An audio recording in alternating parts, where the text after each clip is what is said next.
church cares, and so does the St. Raymond and Ornatus Foundation for Freedom, Family, and Faith. Hi, I'm Anne DeSantis, Executive Director. In 2015, the Mercedarian Friars came together because they wanted to start a foundation to help families in crisis. And that's exactly what we've been doing over these years. Whether it be something to do with divorce, separation, trauma, job loss, loss of a loved one, or other adversities, we've helped so many families get through those tough times through the spiritual works of mercy. We'd love to hear from you. Please do get in touch with us for our services. They are prayer, priestly consultation, podcasts and videos, and programs and events. We look forward to hearing from you. Just go to nonotus.org and get in touch with me. I look forward to hearing from you. God bless.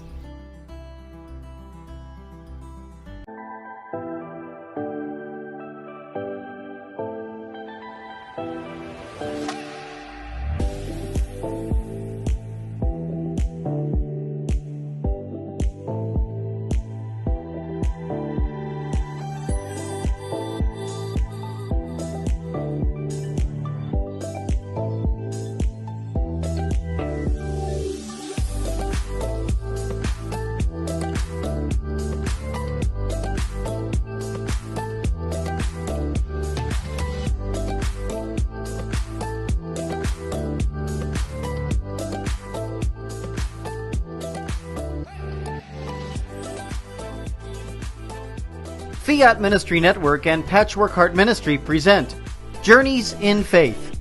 Now, here's Anne DeSantis.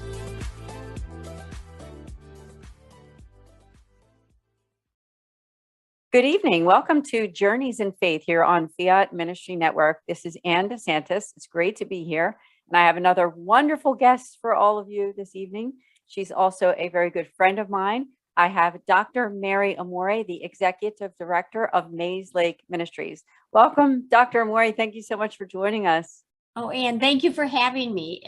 It's just an honor to be with you and to share our conversation with your audience. Yes, that's right. And for those of you who saw the advertisement and you know what the topic of this show is that we're going to talk about Pope Francis' worldwide synod.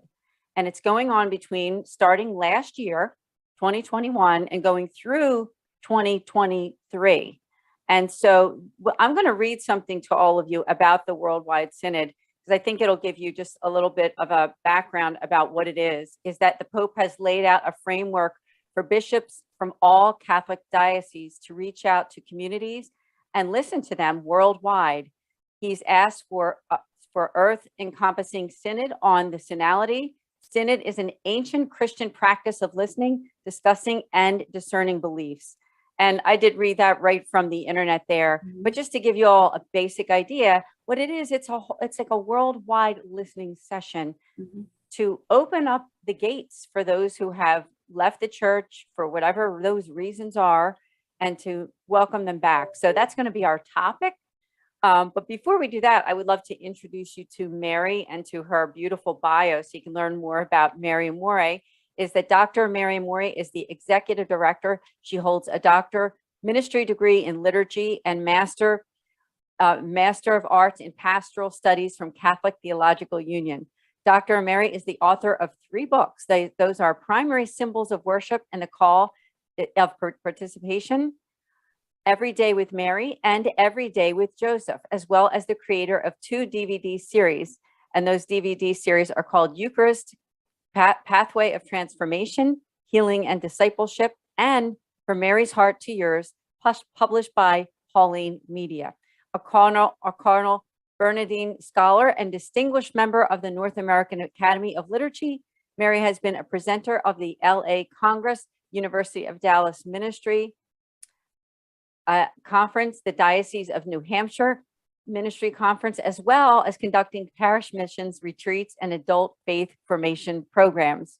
Dr. Amore is also the creator and host of 2 cable television shows, Soul Snackin' with Dr. Mary Amore and A Willing Spirit, and has hosted a radio show on Radio Maria. Dr. Amore serves as the full-time executive director of Maize Ministries, and she's a proud member of the Catholic Speakers Bureau, and CMG Booking. I know that was a lot for me to read, so hopefully I didn't miss anything there, but you have a wonderful bio. Thanks, Ann. The only thing you missed is I'm a wife and a mom and a grandmother of two little adorable girls. So, and those are my heart and joy. So that's right. Sometimes when we read those bios, they tend to focus on that professional side of us. And I know mine the same way, but you're right. That wife and mom, that's the vocation, right? yes, And probably the most important piece for all of us. indeed. And I thought we could start out with, if you could tell us about yourself and the ministry. You are the executive director at Maize Ministries. And I believe the website is at maizelake.ministries.org. Yes, I think. it is, So right. for people watching, you might want to just open up your phone or your laptop later on and check out the website. They're located in the Chicago area. So in terms of what we were talking about with this synod and that walking with people, you do that a lot with the retreats that you have there. What have you learned about the people? And also, please do tell us about Maize Lake. Thank you, Ann. You know what? I've been executive director of Maize Lake Ministries for 15 years now. We're in our 30th year. And really, over the course of these 15 years, it's an honor. People call and they're searching. Our human being, our hearts are made for God, and they won't rest until we find Him. And so many people, as you said, are they've lost their way, or they've kind of just grown cold in their faith. And so when they come to us, we're a center for spiritual direction. And we could talk about this later, but spiritual direction is a really wonderful way for people to actually get personalized guidance and accompaniment on their spiritual journey to Jesus and back to the church. We've got 45 spiritual directors who are gifted in many, many areas of life's problems. And with COVID, we had to take all of our programs online as well. So we can minister to people across the United States, not just in the Chicago area. Yes, we do in-person events here, but we also can do spiritual direction and counseling via Zoom or phone. So there's no one we can't help. And you know what, when a call comes in, 9 times out of 10, people they're searching. They want to deepen their relationship with Jesus, and they just don't know how. And even if they're attending church, just because you attend church on Sunday doesn't mean you have that really deep relationship with Jesus. So that, I think that's what the Synod is calling people, is to, we want to hear people's stories. We want to meet them where they are so that we can help bring them closer to Jesus. Yeah. Wonderfully stated. And I can also vouch for Maize Lake because I've actually done the spiritual direction with one of your spiritual directors in the past and got so much from that. And I know another personal friend of both you and myself, Brian Cayley, he is also one of your spiritual directors. And so it's just a wonderful thing. And then, of course, I also did a program for you over this past year called Becoming More Compassionate, which was 3 sessions that they could do with me on the topic having to do with a book that I wrote, The Love and Care for the Marginalized. Yes. And so that was also something that I experienced in working with Maize Lake, and I can't say enough good about it. And so please do, for you watching, if you're looking for a spiritual director or you just want to find out more about the ministry itself, maizelake.ministries.org. And although they're located in Chicago, they do a lot of things online. So it doesn't really matter where you're located. Although if you are in the Chicago area, you do have to visit, right? It's a wonderful place to visit. So have you ever had encounters with people, and maybe over the years being with your experience, someone who really is searching or felt some kind of rejection from the church for whatever that could be, right? And during our second half of the show, we're going to talk about that. We're going to talk about those reasons that people leave the Catholic Church and how this synod, how it can help for people to feel that welcoming to come back, right? So with that said, I mean, have you ever experienced that? Maybe someone coming to you, of course, you don't need to go into all the details, but What would you say for people who are in that spot? What are they feeling when they come to you? You know what? A lot of times they're feeling lost. You know, they know that something's missing from their life, but you know, through life itself, you know, putting up barriers or bad decisions they've made, they found themselves feeling on the outside looking in, when in fact we are all you know, outside looking in into God's heart. I want to share one story with you. There was a young girl I knew. I heard about her story, and she had, you know, been raised Catholic and then drifted away from the church through bad decisions.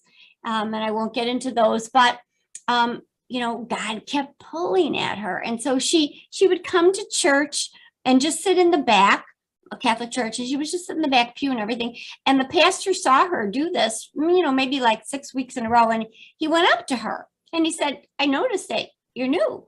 And see, that's one of the things that we need to be noticed. We need to be noticed. We need to be heard. We need to feel like we make a difference. Anyway, so he said, you know, are you new here? And she decided to tell him her whole story. And she waited for him to do this, you know, and he didn't. He said, "You know, you're welcome here anytime." He said, "You know, you have a home here. This is the church." And what that priest did is he gave that woman space for God to do what God needs to do. And so often we feel like we have to do it as human beings. We have to do everything. We don't give enough space or credit to the Holy Spirit. We're vessels, and you know, and so we need to help people. So when people call here looking for spiritual direction, you know, I always implore the gift of the help of the Holy Spirit, so I can hear what I need to hear and help direct them to who they need to see. So that, again, everybody's journey is different. It's very personal. But the goal is the same, to be in relationship with Jesus. You know. Thank you for sharing on that, because it is so true. Everyone has that different experience. Not everyone's experience is exactly the same. I just thank you for sharing, because you get a lot of food for thought for the second half of the show, where we're going to talk about those reasons and why our Holy Father has decided to do this, and also give you some ideas of how you can get involved. Now, in my archdiocese, I'll talk a little bit about this in the second half, we are involved in it. Not all of the Catholic churches are partaking in it as much as others, but it doesn't mean that you can't find out more. So stay tuned here on this channel. We'll be right back here on Journeys in Faith.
Welcome back to Journeys in Faith. Thank you so much for joining myself and my wonderful guest, Dr. Mary Amore, as we're talking about the Worldwide Synod from our Holy Father, which began last year, 2021, and it's going through until next year. And what it is, it's like a worldwide listening session to those people who feel that they are not being served in the church, or maybe they've left the church for one reason or another. And so during the first half of the show, Dr. Amore was just talking about her work with Maize Ministries, and how some of those people feel who are looking for some kind of depth of spirituality. And so I thought maybe we could talk about this, Dr. Amore, is just that the reasons, some of those reasons why people just decide to leave. I'll just start it out and maybe you can add to it. I do think that sometimes people leave the church because they just don't care for the parish that they're in, whether it be a pastor that they don't like, or some people that they don't feel like supported by, or that they don't have friends there. And then they start to get bored. Maybe they don't understand the church and that the Eucharist is the gift, right? And you're there for the Eucharist. A lot of people say that doesn't matter where you go to church because it's the Holy Eucharist. But I think sometimes that it's not a bad thing that if someone is unhappy at a church, you have two options, right? I mean, you can either go to the pastor, go to the people that work there and say, listen, I'm not feeling like I'm being fed. And maybe that's just a matter of them learning more about the gifts of our faith. That's true. The catechesis part of it. But maybe there's some truth to it too, right? Maybe the leadership isn't good. Maybe they really and truly aren't feeling like they are part of that community. So I didn't know if you had anything to say on that piece. Oh, and thank you. Yes, as you said when you were introducing me, I do parish missions, and so I go to a lot of different parishes throughout the country. And what I always tell, it's okay. Excuse me. Okay, sorry. So anyway, so what I hear people, and they don't feel welcomed. They don't feel like they belong, and or the priest said something at the homily that just drove them crazy, and just all the natural things that happen, and we can't please everyone every moment. So what I tell people is never let another human being stand in the way of your relationship with Jesus. If you are coming to mass every Sunday and you're so aggravated by what is being said or something, shake the dust off your feet and find another parish. And as you said earlier, just now, a lot of people will say to me, why do you stay Catholic? The Eucharist. I mean, once people really understand that the real presence of Jesus in the Eucharist, there is no way you will ever walk and you'll never leave. It doesn't mean you don't feel more welcomed at one particular parish than another, because that's the human element of it. Some parishes are more welcoming. We all have different personalities and temperaments. And so you're going to find a place, a parish that you'll feel more at home with than at somewhere else. So just because it's parish boundaries, like, when we were growing up, you were in this parish or that parish. Now I think people shop around because they do want to feel welcome. They want to feel like, I'm happy you're here. Right? So well said, because it is a really true statement that, not to say that everyone in the world needs to go shopping all over the place for churches, right? Because sometimes there is a match with the church that's in your neighborhood, right? The Catholic parish, there might be a match there. But I don't think it's a terrible thing that if you aren't feeling like you are being fed, as they say, or that you're not getting what you need from their leadership or for something else, my approach would be to go to the pastor or go to the priest there, go to the people that work there and see what the reaction is. And if you get a positive reaction, like, yeah, let's sit down, let's talk, what can we do to make you feel welcome? And what ministries are you interested in maybe helping out with? Because there's no better way to feel part of your church than to actually get active there too. Absolutely. Right? And you hit it on the head, right? I mean, to be involved in the life of a parish is nourishing all in itself. And a lot of people, they're not. And so that's why they feel like they're just strangers there, and no one knows their name, and it's like, cheers. Yes. You want to go where someone knows your name, because that's very powerful. And it is. It is. And I will admittedly say, not to elaborate, but it did happen to me that my family and I did switch churches. And the church that we were at before was a very good church, just a lot bigger. And now we're in a smaller church, and it's much more, it's a hands-on. It's very hands-on. And I've been able to get very active there. And there's nothing that feels better than really knowing that you're doing something to help your parish community and that you're part of the family, right? And so I do think that makes a tremendous difference. maybe one of those other reasons for some people watching could be like a divorce or a separation, or that they hadn't gotten an annulment. I know sometimes people leave the Catholic Church because of those reasons. They decide, well, I never got that annulment, so I'm just going to go to this other church because I don't have to worry about that. So, and I have to bring up, of course, the ministry that I'm Yes. with, the St. Raymond Ornatus Foundation, as executive director, because part of what we do is that pastoral accompaniment for families in crisis. We've done a lot of work with those affected by divorce. So if you ever have those questions that have to do with like an annulment or something, be sure to go to our website at nonatus.org. In fact, I think there's probably a commercial at the beginning of the show. And make that appointment with one of our priests that you can talk about those things. Because if that's what's holding somebody back, I would say, don't leave the church for that reason. Nope. Because you can still go to Mass and even receive communion if you're not in a state of mortal sin. I mean, that's what it comes down to, isn't it? I mean, Yes. so if someone is not in a state of mortal sin, then they can receive communion, right? Thank you for clarifying that. I think that we need to restate that. Yes, if you are in the state of grace, but you are divorced and not remarried, yes, you can still come to the Eucharistic table. I knew a woman that had stayed away for 30 years.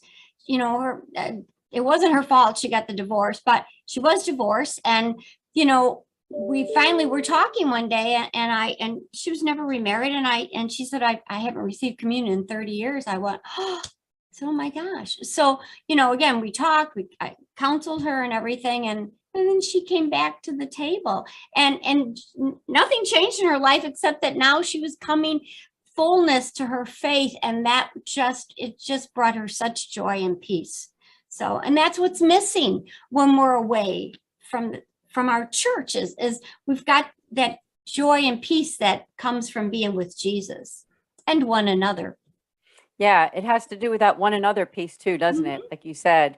Yeah. So thanks for sharing on that. Those stories really I think help all of us when we hear that we're not the only one that feels that way. Sometimes if you're watching this and you're feeling like that, very alienated, very sort of apart from everybody else, that just remember that there are other people who have been through that. And I think that's why the Pope is doing this, because he doesn't want this church to be just people that are there to serve just those that are inside the walls of the church, but we're all part of that human family, right? We're not just Catholic and not remembering that we're part of this whole worldwide, right?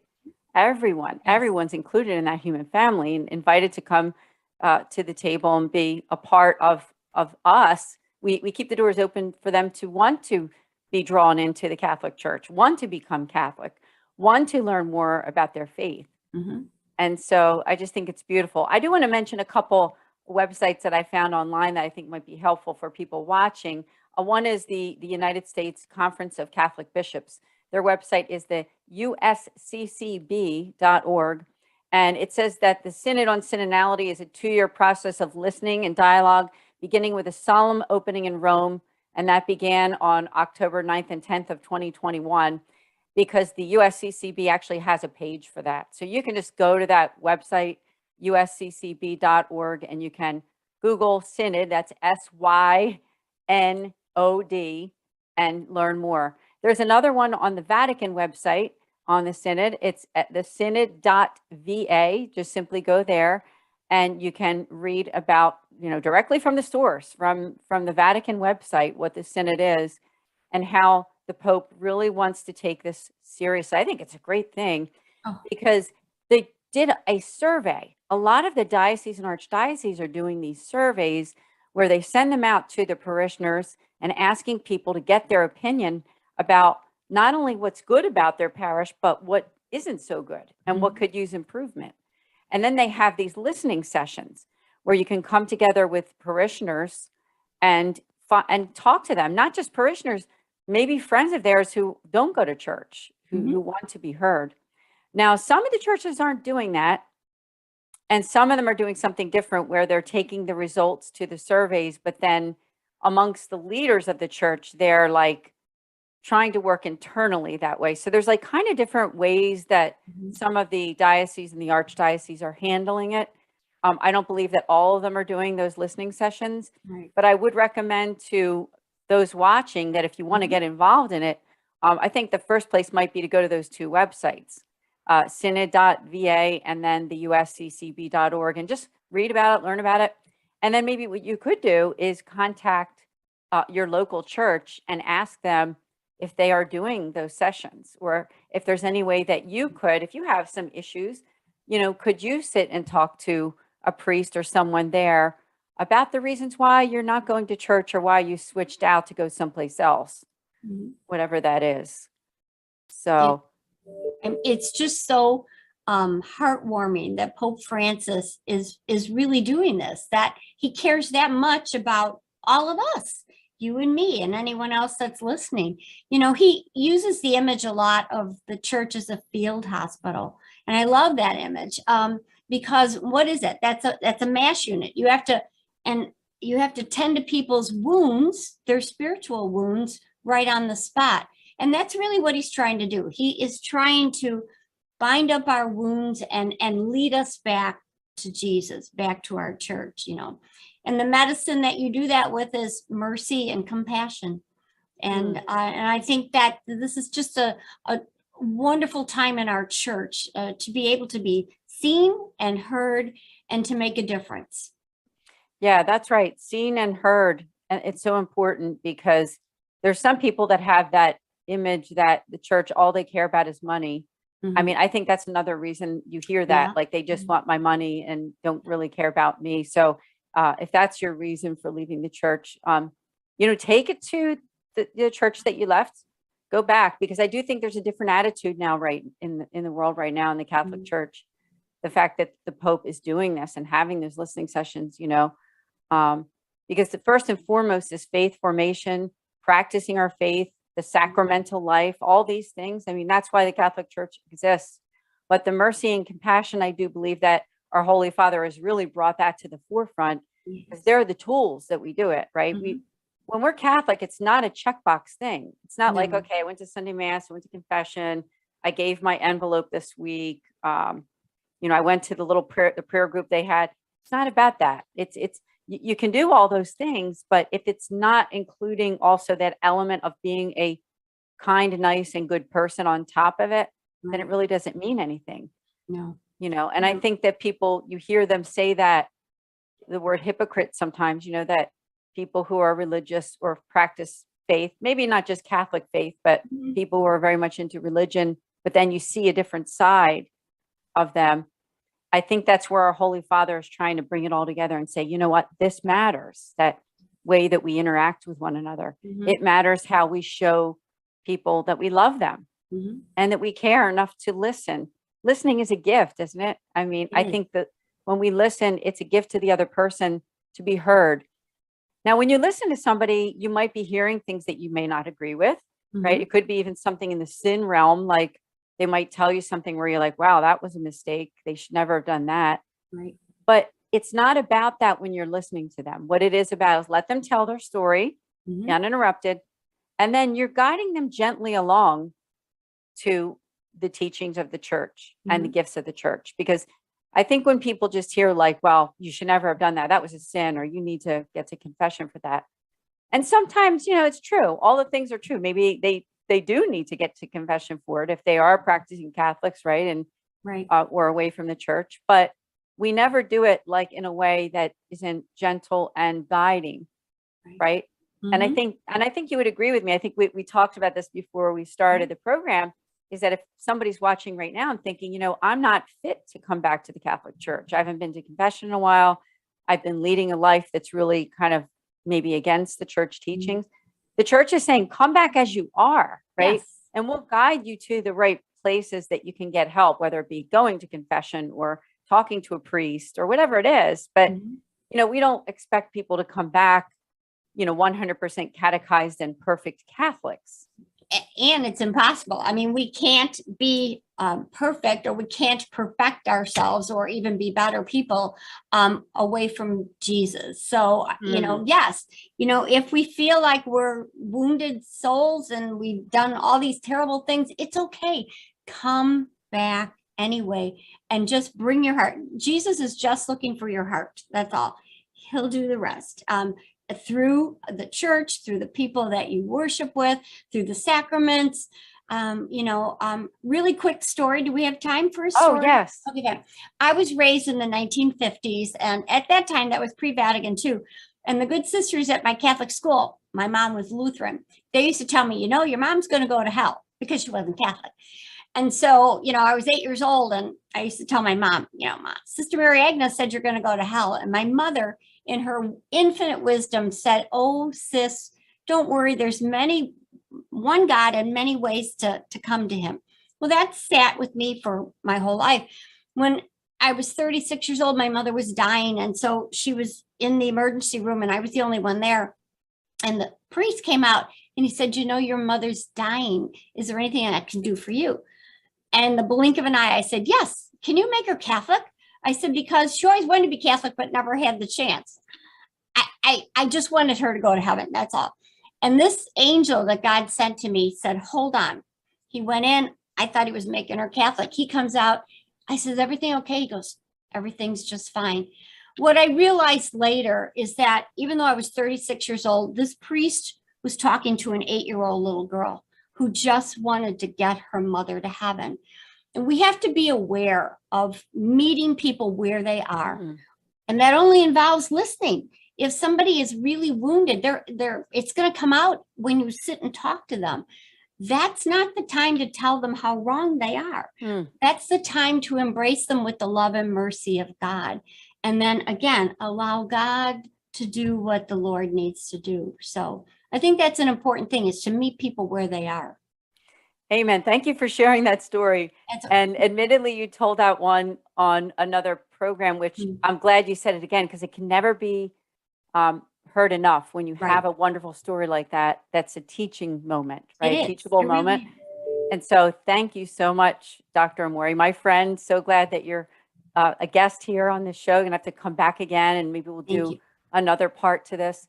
But I want to also thank our audience for being here. And please do, as we said, check out more information about the Synod. Just Google it, learn more. Go to your local parish or your archdiocese or diocese and find out, because the Holy Father cared enough to do this. So it's a beautiful thing. Yes. Amen. Again, thank you so much, Dr. Amore, for joining us. Thank you for having me, Anne. Keep up the good work you're doing. Thank you. Thank you. So everyone will see you here next week on Journeys in Faith on Fiat Ministry Network.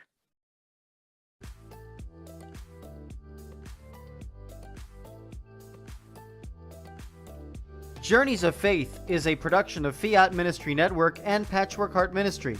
For more information about Journeys of Faith, email info@fiatministrynetwork.tv. And be sure to friend, follow, and like us on social media. Just search Journeys in Faith with Anne DeSantis.